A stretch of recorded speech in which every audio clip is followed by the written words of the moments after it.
All right, how you guys doing? We are focusing on the Cup Series at the Indy Road course today.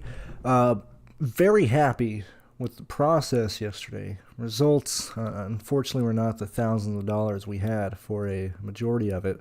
For a lot of people, I know a lot of people, including myself, had Ryan C get spun at the end, which dropped us from potentially taking down a lot of contests yesterday.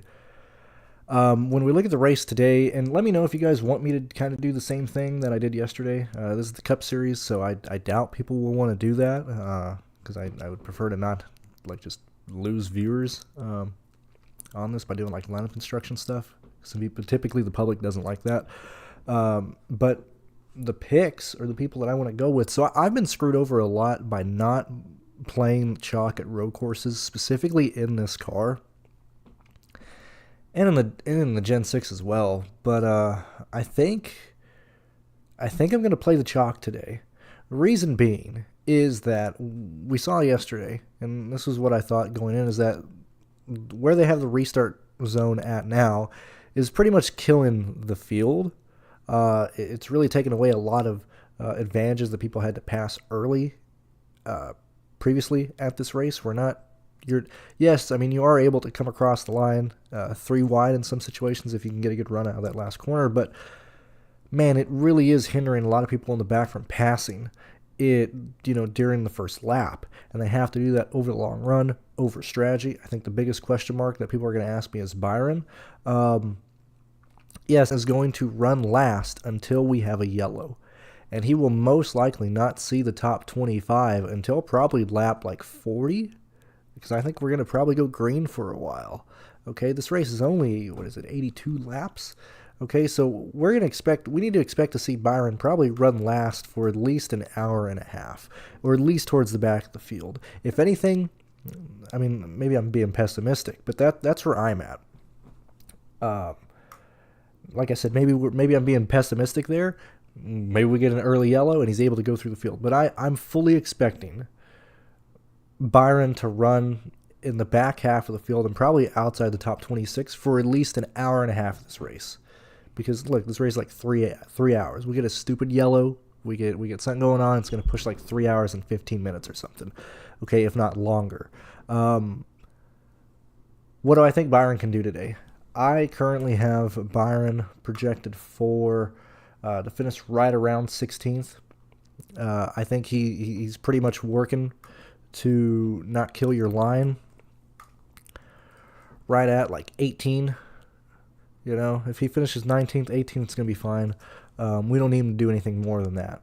I'm looking at it. Can Byron get into the top 20 over the course of 3 hours with strategy, with what they want to do, whatever the case may be?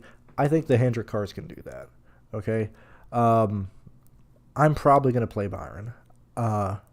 If he gets stuck a lap down, so be it. I'm hoping that scares people off. I haven't listened to anybody else's stuff today. I did that yesterday, even though there was really like nobody there. I'm curious to see what the public's going to do on Byron. I have an envision that a lot of people are just going to say fuck it and play like just a ton of Byron and Harvick, and then just build from there, which I don't foresee that being a real issue. Harvick's kind of the same thing, not as high projected as Byron, but dude, he's like dirt cheap.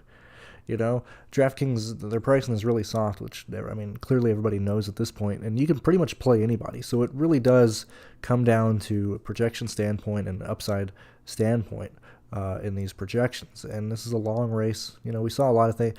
We saw that, yes, it took a while in the race yesterday. People were able to get through the field. We had Moffitt, we had Cascarala, we had several people starting in the 20s yesterday who were able to get through the field. We had several people who were, and this is even before all the pit stop strategies and stuff, like people who had speed in this car or at this track were able to pass. And we've seen that at Coda. We've seen that in this next-gen car. So I am probably going to be playing Byron and Harvick. I don't feel like being destroyed by a chalk play that could potentially score anywhere from like 45 to fucking infinity points. Like, if they get the cautions correct and they get the strategy correct, I mean, Byron could very easily finish like 10th and then just completely just lock everybody who doesn't even have him. It doesn't even have a guy projecting near him out.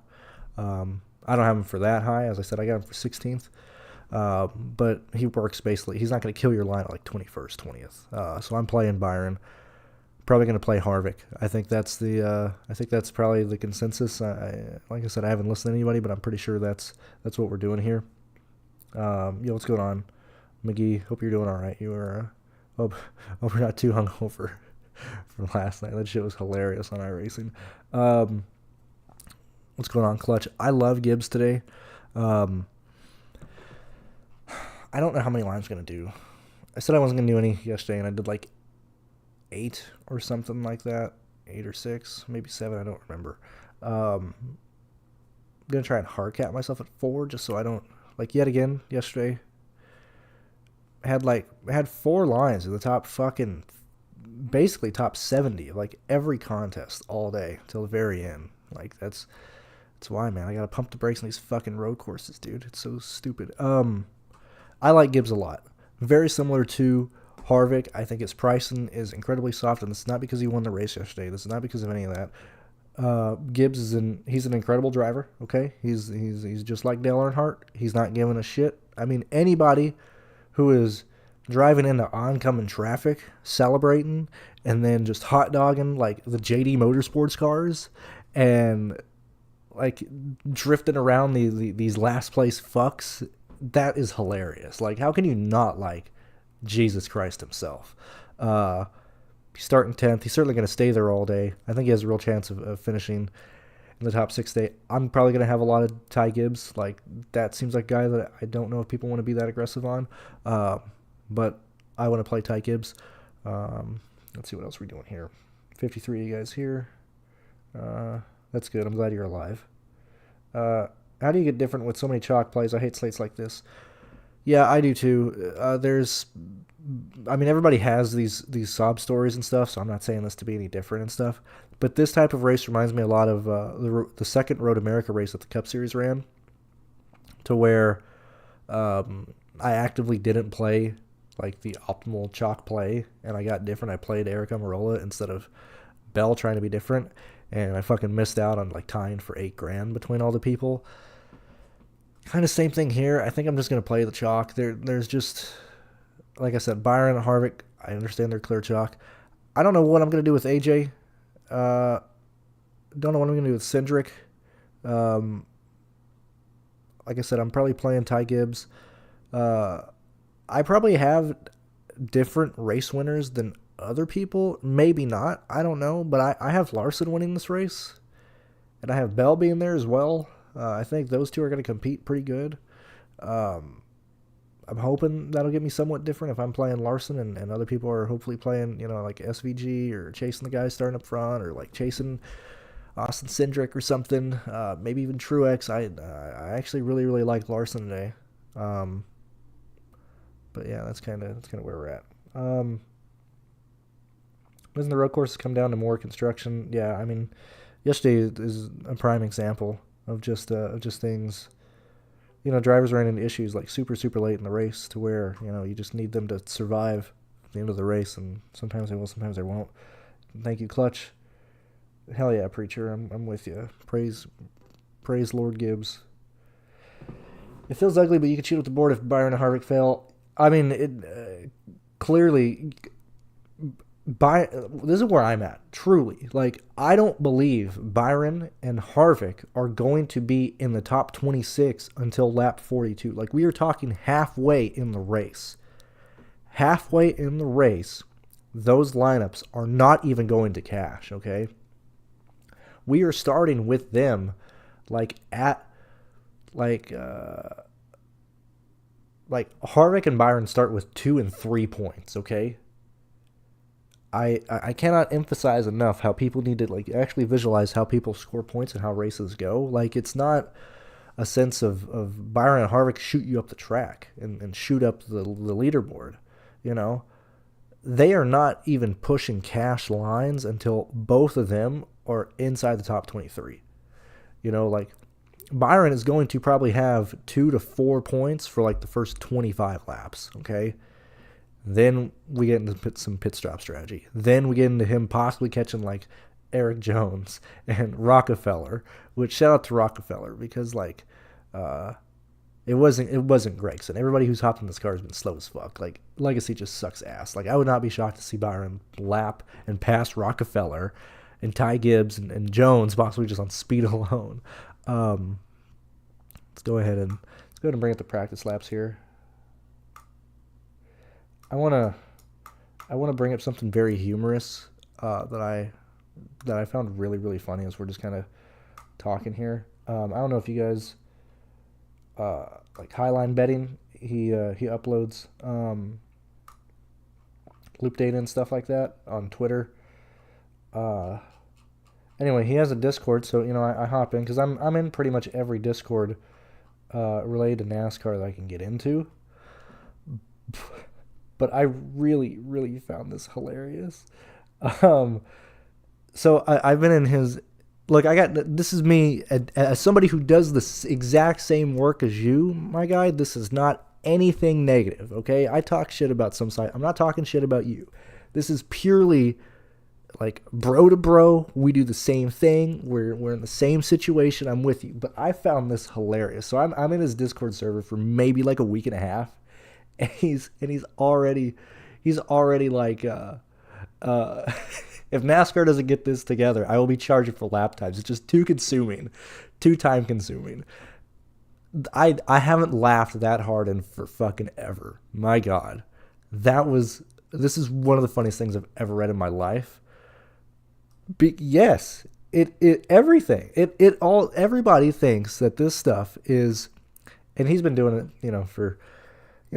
This season, certainly, I think it's when he started popping up. But everybody thinks this is like easy work. Everybody thinks that, pulling the lap by lap data, doing all this is easy. No, it's real work. So that was absolutely hilarious. Because, yeah, dude, it's a lot of work. And yeah, you're nobody's gonna fucking pay you for laps, man. You're doing this on your own accord, and you just gotta accept that. I just thought that was hilarious.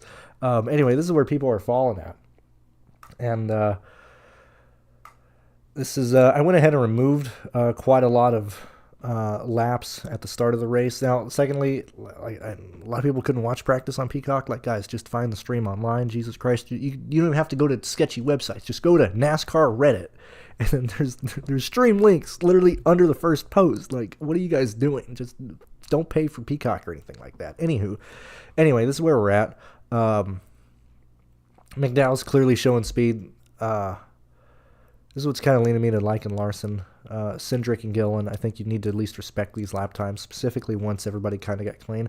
I didn't remove every first lap, but like I did it for a lot of people like Stenhouse, Jensen, Burton, Hamlin. All the smaller X's are laps I removed, and it's mainly because they were like 94 seconds, 93 seconds, like huge, like off pace, either in traffic or doing something. Like It was very difficult for me to pinpoint what lap I wanted to remove. Like, for example, typically, like, these Ty Gibbs lap times, I didn't remove them. They're still in the average. But, like, you take these out, and it moves him, as like a top 6 driver. But I didn't want to just necessarily do that without letting people see exactly what I was removing. So, like, let's actually go through and remove all the slow laps together from everybody, and I'm gonna say I'm going to say slow laps is over 91 seconds. Okay, now I understand that some people might be like, that's a bit extreme. Okay,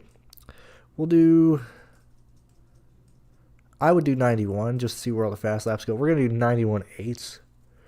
So we're gonna move anything over a 91.8 to see where everybody kind of falls in line at, and we're gonna re-rack them and stack them here with averages. Let's see.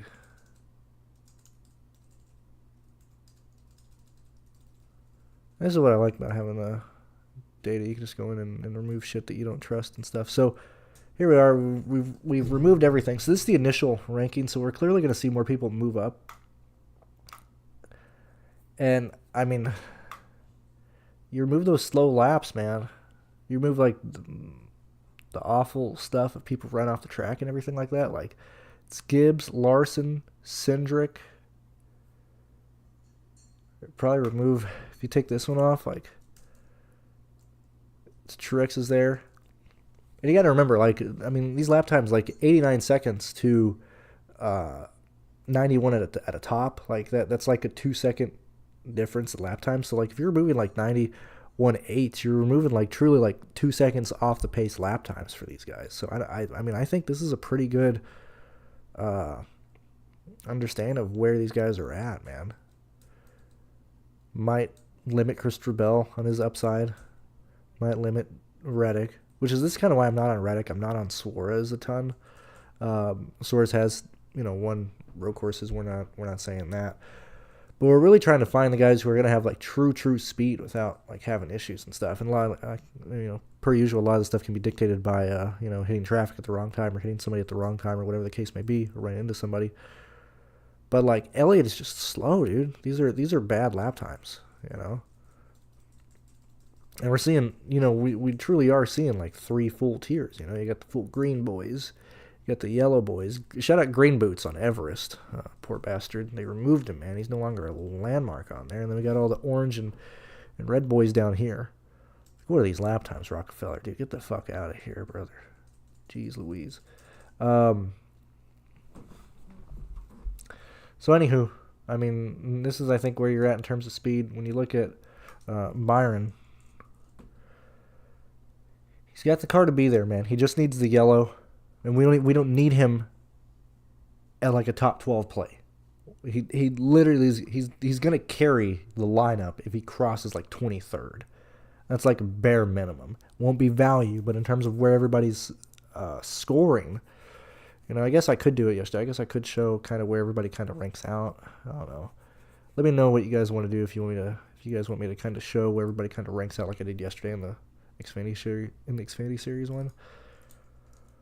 Harvick, on the other hand, more concerning. Like this is legit slow. This is legit worrisome. But he's in the 7K range, and it's not even him passing people. It's people either stagnating or falling back a few positions. As stated yesterday, it's going to be very tight races, very tight lineups, very tight scoring, and everything like that. So yeah. Not any one of you guys here, I do appreciate it. I do appreciate you being here and everything. Thoughts on McDowell? McDowell's going to be there. I don't have the nuts to play McDowell. I'm playing Gibbs. I'm not playing McDowell, but McDowell seems like a fantastic play. I mean, McDowell can realistically win this race, and I would be so pissed off. That is the wrong Christian driver I want winning this race. I'm probably just not going to get to McDowell, man. But McDowell, if you're landing on McDowell, I think it's perfectly okay to stay on it. If you're putting him in if you run your lineups in whatever optimizer you use and it lands you on McDowell, if you land on McDowell hand building, I think you stay with him, man. But that is not a guy I'm clicking on like willingly. But I think McDowell has a really, really fucking good chance today, man. Even when I look at projections, I got McDowell. I got him as a top 14 play, but I have him at value. Got him at 39.4 points. That's 5.2. I mean, that's right there. McDowell at $7,500. It's him or Gibbs. These guys are right beside each other. I don't really want to play Blaney. I don't really want to play Kobayashi. I really don't want to play Logano, man. I mean, it is head to head between Gibbs and McDowell. If you're in that range.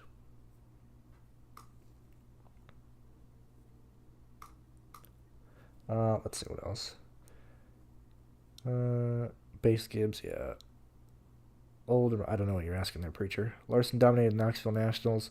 I haven't watched anything. I saw I think we sent 2. Am I wrong? 2 people to the hospital last night. One dude with a broken leg. One dude was on the flat, being loaded in an ambulance. I haven't seen the wrecks yet. That's all I want to see. If Dirt Vision could stop pulling away whenever somebody flips over and like zoom in on them so I can see their like limbs fly out of the car, like that'd be cool. I'm more interested in the wrecks. I don't know, Knoxville. The Knoxville Nationals, it's kind of ruined now. Like, it's just the same World of Outlaw guys. Like, back in the day, and even like 10, 15 years ago, and certainly 20 years ago, a lot of locals could go there. A lot of people from different places could go there. Now it's like it's literally just the World of Outlaw guys just being in the main. Like, I'm not saying all of them go there, but you don't see like the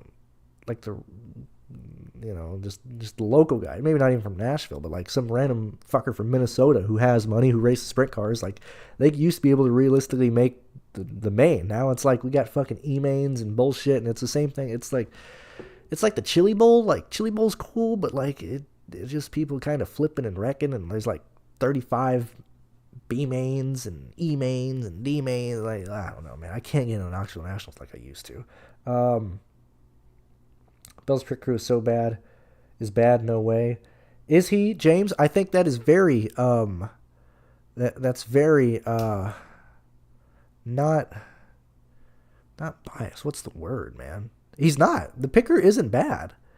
The pit crew was bad one time when you played him at New Hampshire a couple weeks ago. Don't remember what track it was at. But his pit crew is not bad. You're like, where is that coming from? The data show, like, Joe Gibbs, all four of the Joe Gibbs cars have really good pit crews, okay? You're remembering the one time he started on pole, had a bad time on the pit crew, wasn't able to lead like that. That's I don't remember the fucking word, but that's not true. Bell's crew is very fast. What do you think of Bubba and Denny? Here, I'll put this back up on the screen. We're good. I don't know, man. I think let's go ahead. Fuck it. Let me do this. Let's show. Let's do it to it, man. Let's do some line construction here. A lot of people liked it. I'm not gonna show the projections. I'll just show kind of the rankings and stuff. I'll put the cutoff. Let's realistically do this. It's kind of like yesterday. So we got, let's say 40 to 50 points. And we got, let's say, we'll do 30 here.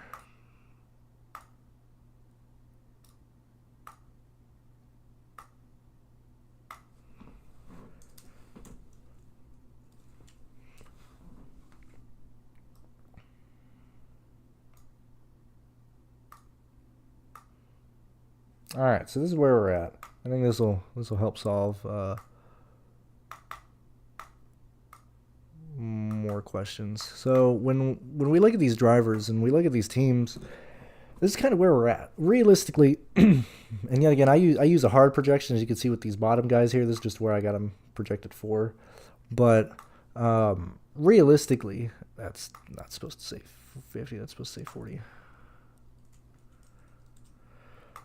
This is kind of where everybody falls in line. Realistically, these guys are all probably going to score either low 30s to high 30s, possibly 40, specifically for like Elliott if he stays up front, Bubba if he passes people, Keselowski if he moves through the field.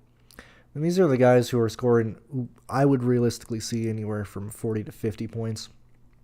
With, like, for example, like, I mean, I have Larson as my highest projected guy, and it actually does work. You could still click that and it wouldn't show anything. So I have Larson for 55 because it was covered. Why is it not showing? Oh, it's because it's pulling from the other sheet. So I have like Larson for 55.2 today. Because I think he can win the race. I think he can get laps led and fast laps. And if he doesn't, if those laps end up going to like Suarez and stuff, like clearly Suarez will score more and stuff like that. But like Byron with like a 16th, is probably going to be a top 3 scorer. If he doesn't get there, yeah, sure, he'll fall from 3rd, but he's probably going to still finish very similar to, I forgot who we were talking yesterday. Moffitt, possibly C. I don't remember who were really in these same situations there. But, like, Byron drops from 16th to 17th. Okay, who passes him? He probably drops from, like, 3rd to 4th. Finishes, like, anywhere from 23rd to 21st. He's still, like, anywhere. He's still clearly from like 12th to 9th highest scoring driver. And so like I think Byron is going to work over the course of 3 hours. You know, he's not going to work in the first hour and a half, but he's probably going to finish as least a top 12 scorer. You know, when we look at Harvick, not really where we at, like not in the same boat. You know, he's not going to be scoring that much, but he's only $7,300. He can very easily be like a top 15, 16 scorer. And in terms of where these guys are at in terms of pricing, like I got an SVG question in there. Now, Grant, I didn't play him at Chicago. Didn't think he'd do what he did. Why am I going to play him here, starting 8th? Now, he could just go out and just like be the greatest thing since like fucking who used to be good, like Ricky Rudd. He could just be like Ricky Rudd, showing up and killing the field like any track he's at. But he's starting 8th, and he's 10-1. I don't think he's going to hit like a true like high 50-point threshold. He's probably going to be scoring anywhere from like 44 to 46. That price point, like pricing, yes, it doesn't necessarily matter, but like if you're paying a 10K guy, you need them to try and get the value. You need them to be there. You know, like Reddick's 10-3. You know, I just think now that's a crew. Now that's a pit crew. You want to talk about pit crews, my guy. 2311. I don't know. You know, they got their own pit crew in house and stuff, but they need to really drastically just fire them all and start from scratch again. Constant issues with the 2311 crews. He's a 10-3. You know, I mean, this is kind of where we're falling in. Let me pull this off real fast, and we can talk lineup construction real fast. Let me know if you guys like this, by the way. Secondly, if you guys want to support me, support the work that I do. It's more, I mean, you get the projections, you get all this type of stuff, but it's more so just supporting me and the work that I do, and doing these videos and stuff like that. As Highline Benton said, man, I ain't doing this shit for free, man. This is a lot of fucking work. You know? So when we look at like early projected lineups and stuff, clearly we're gonna probably see you're probably gonna see Byron a lot. Probably Harvick, you know, we're seeing that. The issue comes from of like who do you think is gonna be a good play up front? As dumb as that sounds, like when you look at the 9K range specifically, I like Bell, but you can see AJ possibly outscoring him. You can see Suarez staying up there and outscoring him. You can like, I don't believe that there's like, at least based on my stuff, it's Byron and Harvick, but I don't think there's like any one clear favorite. For this example, we'll use AJ, as I do see him pop up. What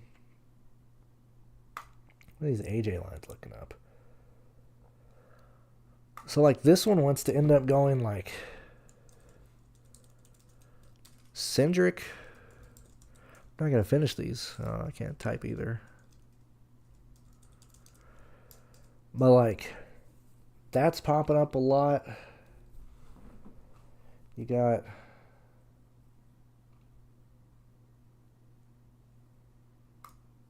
let's see what other ones.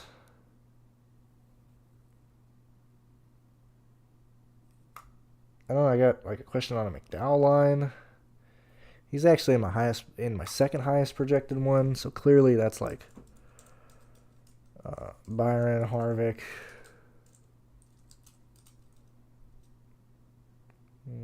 No, that's actually not. Does not have Harvick in it. Going to use Gibbs.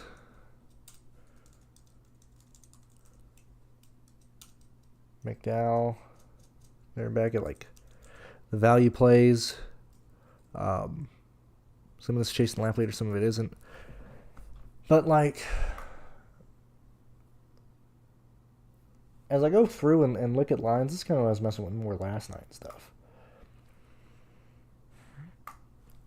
If you do want to get different, the difference between the Byron and Harvick lines, or the Byron Harvick and then the Byron by himself, I think that would be the first way to get different, to have a realistic chance of passing some of the field. Because when we look back at Harvick and how he's ran at these racetracks. And this is where, yet again, guys, you can not necessarily do this yourself, but you don't need to pay for a lot of sheets. You only got to go through that. My bad, we're doing the wrong one. Look at the last 10 races. I think one of these will be with the next gen, or the COT. But when we look at Harvick here, when we look at his finishes, Chicago ran into a very similar situation where he just can't pass here. Made through the field. Let's just say, like, forget what his pricing was at these specific races. This is hitting value. Clearly hitting value today. And we're looking at the finishing position and the fact that he had to drive through the field. Like, this is what is making Harvick be such a good play, man. Because there's a really good chance he's going to finish inside the top 20 today. And that's all he needs. So going back to, like, Byron Solo, Harvick is the liability between these two, but I think you still need Harvick and Byron. I'm not trying to say I'm just talking about the chalk plays, but a lot of my lineups are end up, like, you can clearly see kind of where it's wanting to go. Like, it's wanting to use these two guys, and then it's liking Gibbs, it's liking Larson. Clearly, it's liking the guys who aren't in the 10K range. That's why, like, probably Allmendinger is going to carry chalk. So let's kind of go through this and just kind of think of where the public wants to go. I don't know where they're at in terms of Larson and Bell, but they're going Byron. They're going AJ. Cindric is showing up a lot. Before I check that, let's go through.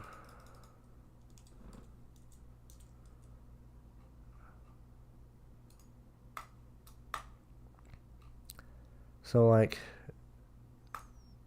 Cindric starting 20th. 81 needs basically 40 points. Gonna do it. No, not gonna kill you. Like, Cindric's gonna show up in a lot of stuff, man. He's gonna show up in a lot of stuff. He's gonna be popular. Harvick's clearly gonna be popular. I think Brad is a better play over Brad. In the 9K range specifically, you have Larson, Bell, AJ, and you get to Denny. Does Denny find his way in there to beat projections out from AJ Allmendinger? Probably similar. If people aren't chasing Larson and Bell, they're probably going to see Denny. Probably going to see Denny there.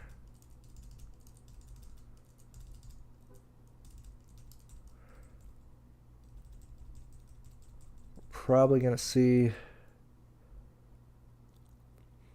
people land on Stenhouse if they need to go to that range. They need to go to the cheap range. So the clear chalk plays that I foresee kind of working in the lineups would probably be lines that end up going... What is this? Let me see. Run with these guys real fast.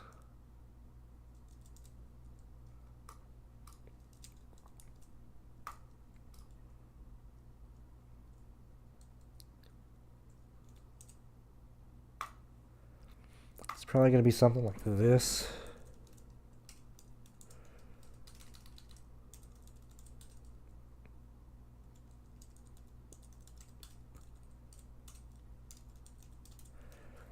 And that's leaving you 77. So actually, I mean, after running more stuff, I think AJ's probably going to be more popular than I initially thought he would be. Just because he fits in so many lineups. And even this one here, like, you can still get a lap leader, and then you go down and go to the 5K range. Then, like I said, you're on Stenhouse. You're on Eric Almirola. I'm staying away from everybody down here. If I miss on Kobayashi, then so be it. But if Kobayashi does better than 26 points, then he's going to start working his way into the 30s, and he'll start hitting value pretty quick. If you look, that's a lot of people don't like that many decibels for value, but we got a lot of people that, like I said, Kobayashi, Priest, I mean, they're not that far away from hitting value if they just pass a few more people. As I said yesterday, a lot of the separation between these guys in terms of scoring is like 4 and 5 positions on the track. And that's huge, man. Like 5 positions to Reddick, well, you're fucking dead, dude. He's running 7th. That lineup is dead. 5 positions for Busher. Busher's not. These guys are both high priced, but 5 positions for Bubba, 5 positions for Keselowski is pretty substantial in terms of what they're doing to your lineup. Anywho, maybe I'm just rambling here. I don't know. Let's see if people are still here. 112 of you guys still here. I do appreciate that. Let's see. Who do you feel is viable below 71? I mean, I would refer to this. Harvick hates this place. Everybody hates this place, man. This track is so stupid. Thoughts on a 2-up in the front, Suarez and Reddick? I'm probably not going to get to either of those guys. That's just me. That's where I'm at. SVG, not playing them. Only thing yesterday is we didn't have Allmendinger and Ty in the same lineup. That is true.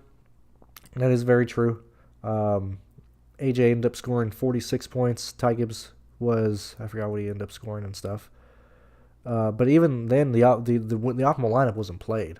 The winning lineup had AJ in it, and the optimal lineup had Mayer in it, and Mayer scored 12 points more. So I don't know if you necessarily want to use that as like a 1-to-1 ratio. And those guys are different prices, man. If you're talking with my Larson and Bell, we're at 96 and 94 guys. Yesterday they were in the 10th. Like that extra 1,000 is pretty important. Like these guys just hit value, need to get mid 40s. To whereas both AJ and Ty needed over 50 yesterday. Like that. And that's pretty important. DK Byron, AJ Truex, Harvick, should I replace one of them? We're kind of all playing the same guys here, man. This is a very chalky slate, and if we can find 1 or 2 places to get different, even look at guys that maybe project bad, like Logano projects pretty piss poor for me. Dylan he's down here in like the mid 30s projection wise, like. Those guys seem like guys that you would want to throw in as like a one-off to get different. It would be like Logano, Austin Dillon, Truex, Busher. We're not really laying on Busher. Busher will probably not be as highly owned as he should be. Or you chase whoever you think is going to win the race. How do I rank place differential guys versus fast guys up front?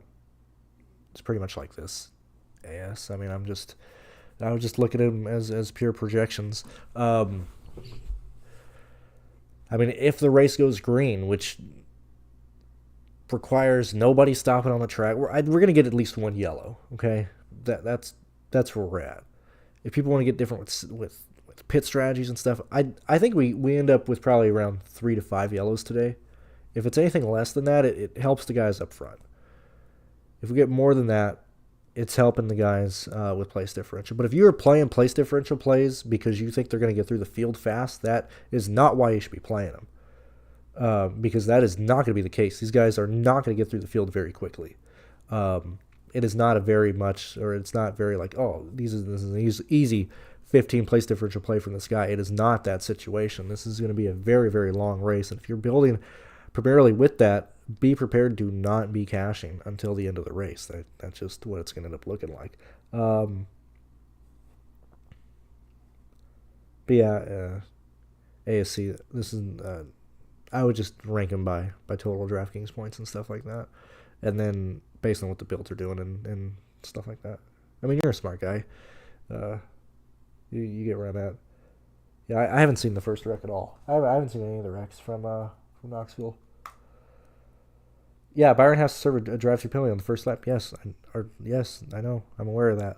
That's why, as I said earlier in the video, he's gonna be probably last for the first hour that he's in the race until we get the first yellow. Even then, he's not gonna see the top 25 until probably lap 42, that's an hour and probably 40 minutes into the race. What's going on, Jody? Going with Suarez, Reddick, Dinger, McDowell, Gibbs, Bowman. And I think that is if playing guys to stay up front, this is a track that can easily work out. I'm not going to discourage anybody from doing that.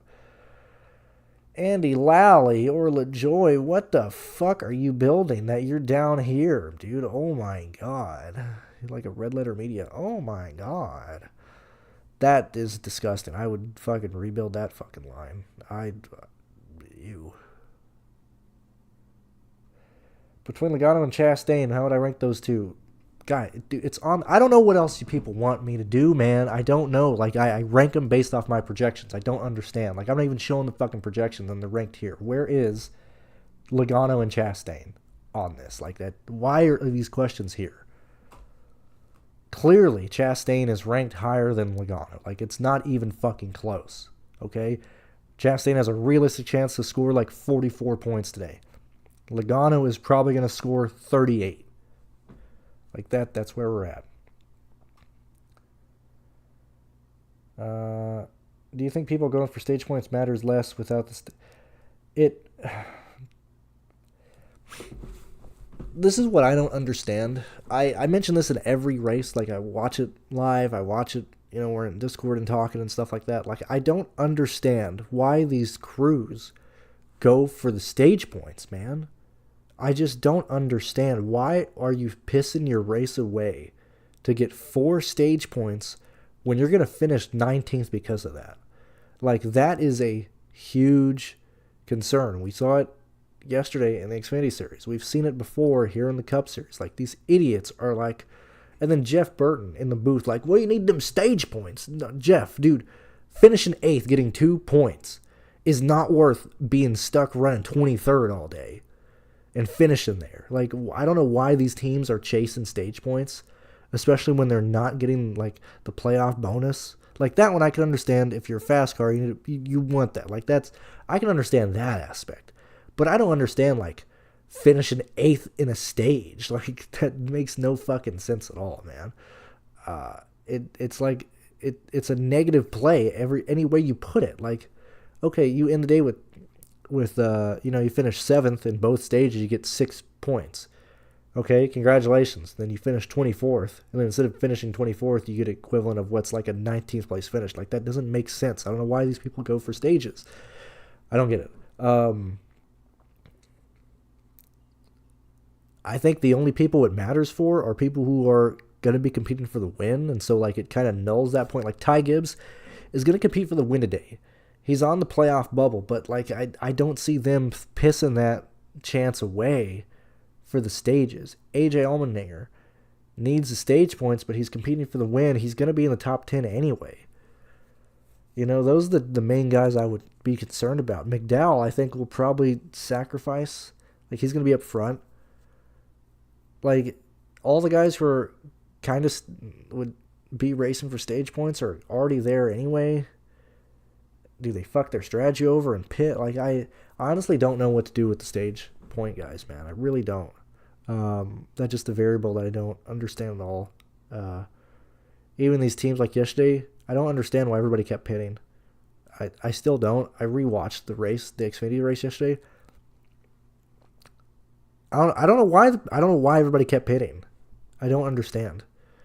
People were good on fuel, like 27 laps out, and there's multiple teams who pitted twice in that window. I don't know what the fuck these guys are doing, or like them, like AJ Mayer,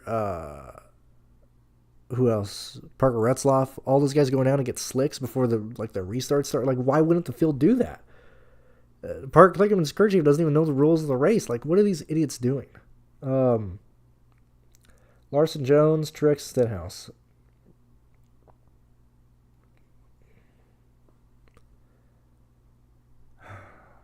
Okay, Taylor.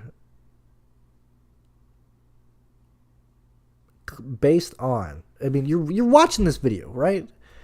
And this isn't like a mad at the question, but like, why do I have to answer that? I understand I'm not showing the exact like points on here, which is kind of maybe just dumb. Maybe I just show them anyway.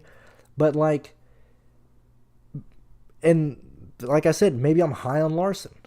Other people might not be as high. But based on my stuff, Larson is the highest projected play.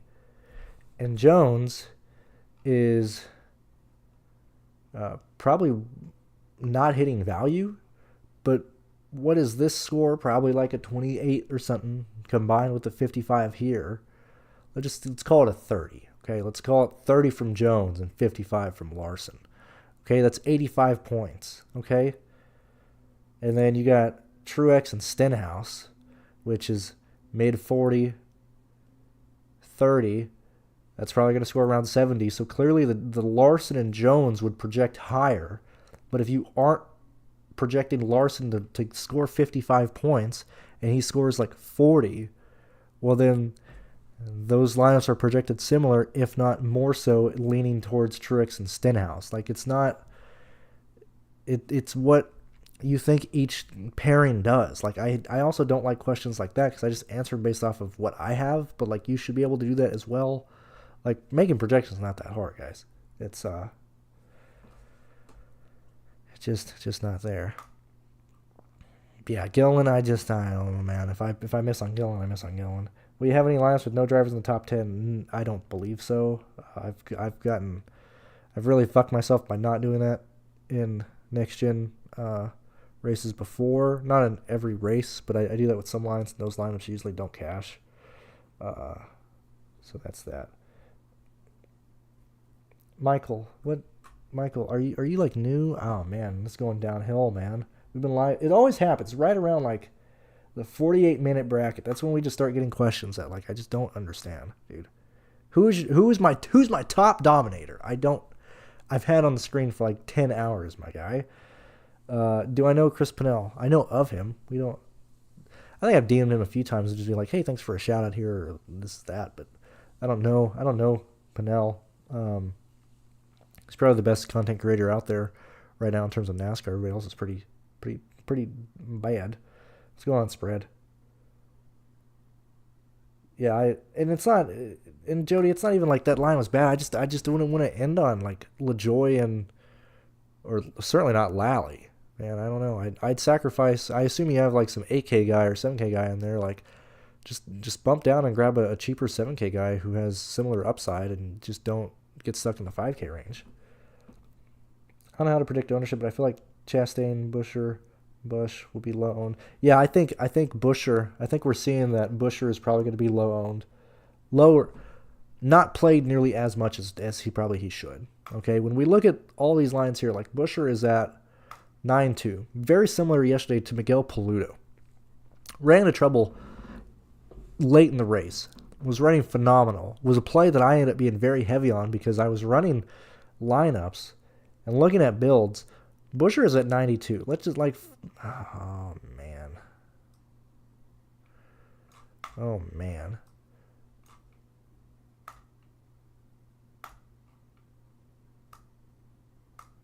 When we look at these guys here, and you look at Buescher, who he's around the chalk AJ. He's around Denny Hamlin. He's around the chalk Byron.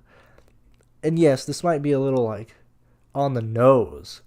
But when it's a situation like this to where clear chalk with Byron, clear chalk with AJ, Hamlin will probably carry more ownership because he's $200 cheaper, starts farther back. Like, Buescher will be the lowest owned of these four. But when you look at it in terms of the 9K range, you have Bell, who I think is going to compete to win. Larson, who I think is going to compete to win. I think that'll push them to be a bit higher than Buescher. So like, yeah, Buescher, I'm going to be over-owned. I'm going to be playing a lot of Buescher today because I need to get different somehow, some way. What other guys did you mention there? Yeah, Kyle Busch as well. I haven't mentioned Kyle Busch at all. $9,800. Clearly needs to win the race. I hate whenever people fucking say that. Like, well, clearly this guy needs to win the race to be like, duh, dummy. We all know that. But that's Busch's only way to victory is to win the race here. And Chastain, as I said, I think Chastain gets overlooked a little. I think Cindric is looking better in practice, and Logano. As I said, I think Logano is. So these would probably be the three guys that I would look at to try and get different here. And these are guys that I'm going to force it. Like I said, I don't like Logano on a point per dollar play, but when we look at who he's around, probably the ownership discount that we're going to get on Logano, we're going to get on Buescher. These are probably the three guys that I probably want to play today.